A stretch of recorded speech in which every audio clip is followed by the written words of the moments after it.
Halo, perkenalkan nama saya Afifa Najifa dengan NIM 200300 dengan NIM 2003030022,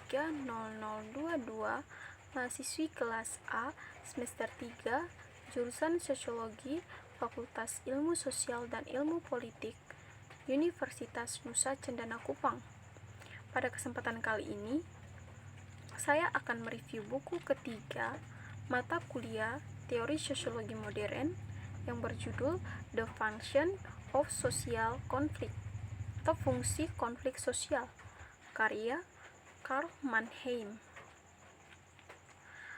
Yang dapat saya jelaskan di sini bahwa yang pertama, American Sociological Society memiliki topik diskusi utama yaitu konflik sosial. Pada pertemuan tahunan ke-96 American Sociology, masyarakat pada tahun 1930 itu sebagai konsensus, orientasi nilai bersama, dan sejenisnya. Konflik sosial kembali menjadi topik utama diskusi.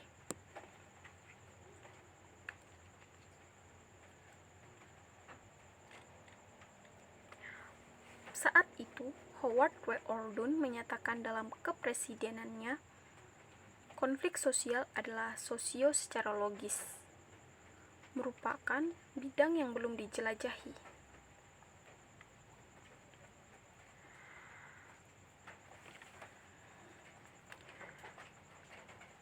Tampak pada generasi pertama sosiolog Amerika melihat diri mereka sebagai reformis dan mengarahkan diri mereka kepada audiens dari para reformis. Citra diri dan publik semacam itu menarik perhatian untuk konflik, dan ini menjadi perhatian para sosiolog. Jauh dari dipandang hanya sebagai fenomena negatif, konflik sosial dipandang selanjutnya sebagai kinerja fungsi yang jelas positif. Secara khusus, konflik disediakan untuk sosiolog. Ini kategori penjelas utama untuk analisis bagian dari perubahan sosial dan kemajuan. Dengan menekankan aspek ilmiah dan teoritis dari pekerjaan mereka, bagi seorang sosiolog modern mencatat pemisahan yang hampir lengkap, jika bukan oposisi, antara ilmu sosial dan reformasi. Terulangnya reformis frase dalam tulisan-tulisan Bapak Sosiologi Amerika adalah tepat untuk menandakan hanya penggunaan adat, tapi interpretasi seperti itu adalah hanya mungkin jika seseorang mengabaikan untuk menerjemahkan dirinya sendiri dalam kerangka karya nilai akhir abad ke-19 dan awal abad ke-20. Konflik sosial tertentu mengandung fitur negatif merusak matriks sosial, menekankan kebutuhan akan reformasi struktural daripada penyesuaian untuk persyaratan struktural yang ada. Generasi menganjurkan dan sangat menghargai berbagai jenis kegiatan konflik.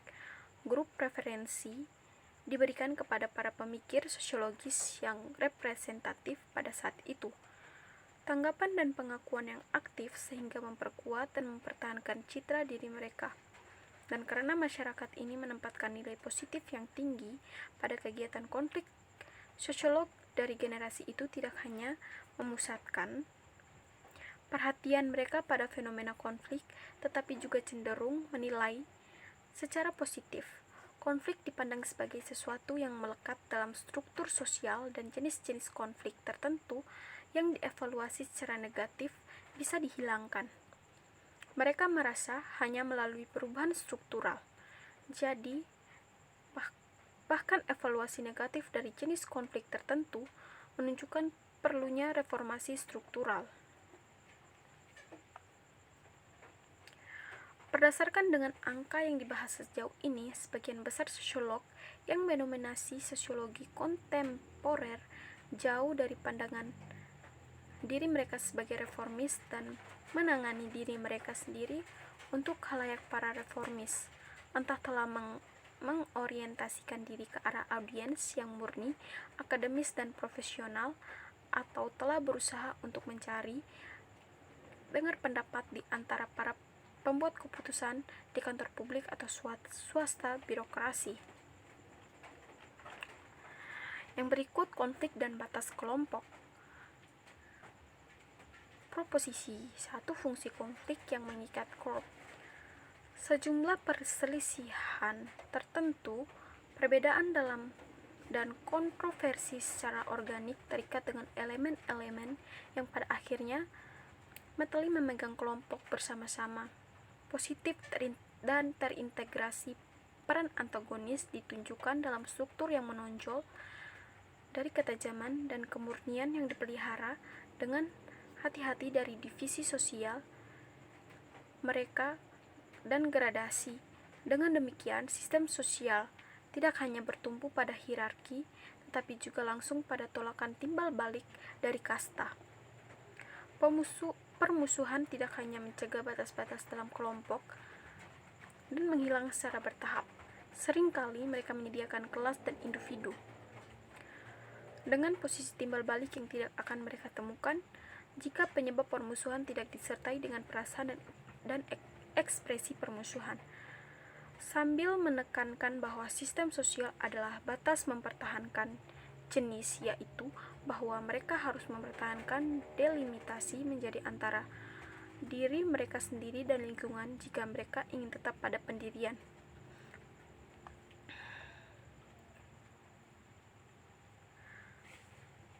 Meskipun konflik kelas telah muncul sebagai ilustrasi yang paling nyaman bagi banyak pengamat kebangsaan dan konflik etnis, konflik politik atau konflik antar berbagai strata dalam struktur birokrasi memberikan contoh yang sama relevannya.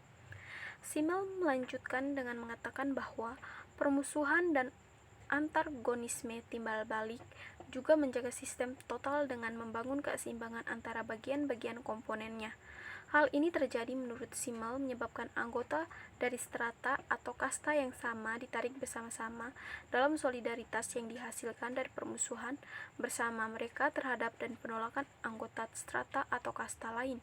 Dengan cara ini, hierarki archi posisi dipertahankan karena keengganan bahwa berbagai anggota subkelompok dalam masyarakat total memiliki untuk satu sama lain.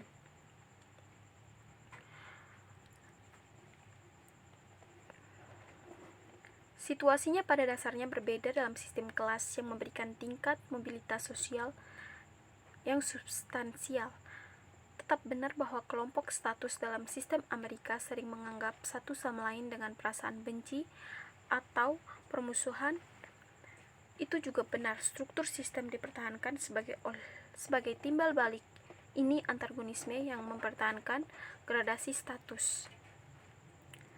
Yang berikut permusuhan dalam konflik dan ketegangan hubungan. Proposisi 2. Fungsi pelestarian kelompok dari konflik dan pentingnya lembaga safety valve. Pertentangan seorang anggota terhadap rekanan tidak murni faktor sosial negatif. Jika hanya karena oposisi seperti itu sering satu-satunya cara untuk membuat hidup dengan orang yang benar-benar tertahankan paling tidak mungkin jika kita bahkan tidak memiliki kekuatan dan hak untuk memberontak atau melawan. Simmel here menegaskan bahwa ekspresi permusuhan dalam konflik melayani fungsi positif sejauh memungkinkan pemeliharaan hubungan di bawah kondisi stres, sehingga mencegah kelompok pembubaran melalui penarikan peserta yang bermusuhan. Konflik dengan demikian dilihat sebagai melakukan fungsi, yaitu menghilangkan akumulasi, diblokir, dan menolak keras permusuhan disposisi dengan membiarkan ekspresi perilaku bebas mereka. Tetapi sebenarnya pemeriksaannya tentang fungsi melepaskan konflik untuk individu atau kelompok yang dirugikan hanya menyangkut dirinya sejauh seperti pelepasan memungkinkan pemeliharaan hubungan yaitu dari pola interaktif. Namun kegagalan Simmel sudah disebutkan sebelumnya untuk membedakan antara perilaku konflik dan perasaan bermusuhan lagi mengarah ke budaya. Padahal konflik tentu mengubah istilah-istilah sebelumnya dari hubungan para peserta permusuhan belaka. Tidak ada efek yang diperlukan dan dapat meninggalkan persyaratan hubungan tidak berubah. Beralih ke pentingnya pelepasan individu, mereka mencatat bahwa Simmel tidak menyadari masalah yang dibawa ke tampilan oleh sub-teori psikologis berurutan. Akumulasi permusuhan atau disposisi agresif dapat dilepaskan tidak hanya terhadap objek asli permusuhan, tetapi terhadap objek pengganti. Simmel menganggap konflik langsung dengan yang utama sumber oposisi.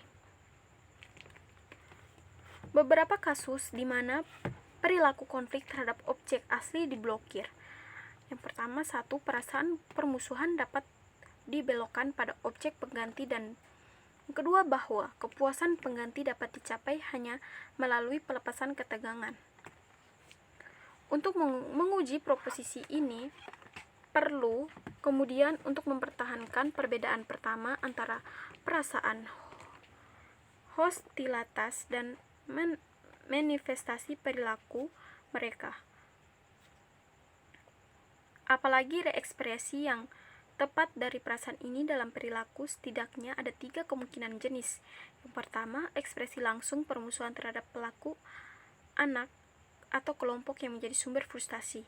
Yang kedua, perpindahan perilaku bermusuhan tersebut ke objek pengganti, dan yang ketiga, aktivitas pelepasan ketegangan yang memberikan kepuasan tersendiri tanpa membutuhkan objek atau objek pengganti.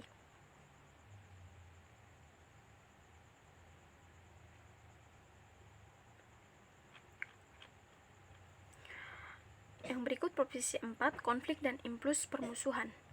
Dalam proposisi ini, Simmel membuat 2 poin utama, yaitu yang pertama, perasaan permusuhan muncul dalam interaksi antara impuls permusuhan dan objek yang berlawanan. Yang kedua, analisis situasi konflik tidak habis oleh referensi pada motivasi psikis. Motivasi psikis dapat memperkuat pertengkaran yang realistis. Simmel mengandaikan adanya dorongan permusuhan, tapi membuat kualifikasi signifikan yang dengan sendirinya dorongan ini tidak memperhitungkan konflik. Sejalan dengan orientasi umumnya, dia menekankan interaksi sebagai fokus sosiologis dan sosial psikoanalisis logis. Sosiolog umumnya sepakat bahwa ketika berhadapan dengan sosial data, perhatian harus dipusatkan pada interaksi individu, bukan pada drive, impuls, atau lainnya yang diperhitungkan. Properti dari individu tunggal perlu dicatat bahwa penelitian modern di psikoanalisis telah banyak menunjukkan bahwa dorongan manusia berkembang melalui respons yang diterima bayi terhadap lingkungan sosialnya.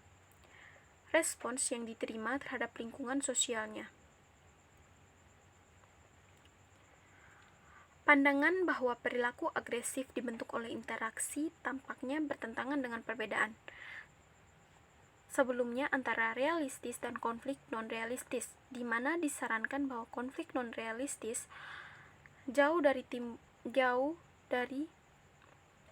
timbul hanya dalam hubungan antara individu dan objek kebencian harus dipahami sebagai hal yang terjadi secara kebetulan. Dasar permintaan oleh pelepasan ketegangan terhadap setiap objek yang cocok. Agresi secara tidak realistis, konflik tidak harus dipertanggungjawabkan oleh dorongan yang membendung dari dorongan insting. Ini mungkin dianggap memiliki akumulasi terlambat dalam interaksi antara subjek dan orang tua lainnya atau agen frustasi lainnya selama proses sosialisasi dan dalam upaya individu untuk memenuhi kewajiban peran selanjutnya. Di dalam konflik non-realistis, energi agresif telah terakumulasi dalam interaksi antara subjek dan orang lain sebelum pelepasan ketegangan. Agresivitas dapat didefinisikan sebagai seperangkat kecenderungan terhadap tindakan agresi, konflik. Di sisi lain selalu menunjukkan interaksi antara dua atau lebih anak laki-laki atau seseorang. Yang pasti, agresi dapat dianggap sebagai indeks dari konflik, tetapi ini tidak berarti bahwa setiap konflik harus disertai dengan agresivitas.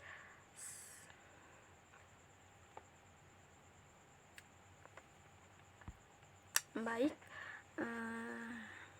mungkin itu saja yang bisa saya jelaskan di sini. Terima kasih, sampai berjumpa kembali.